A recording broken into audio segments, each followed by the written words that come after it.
It does, because like my thing is, like I alluded to earlier, like I'm very spiritual, and my belief is like evolved as I'm getting older. I turned 40 in January, and I'm like I was so excited to turn 40, and everybody laughs, but I'm like I was an adult before I was an adult. So it's like I was excited to kind of reach that pinnacle, like as a male. Like I was raised this alpha male athlete, and my dad was a law enforcement officer and was like really mean and rough around the edges. I was always raised like, hey, one day you're going to become a man, kind of mentality.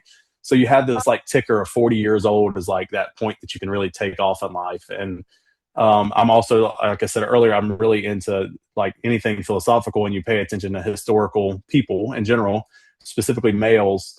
There's like a point in their life where they start to figure everything out. And when they do is like normally when success ultimately comes. And so for me, 40 was like a benchmark, was like, if I could make it to 40, then I'm going to have an opportunity to really take everything I've learned in the first 40 years and do something with it.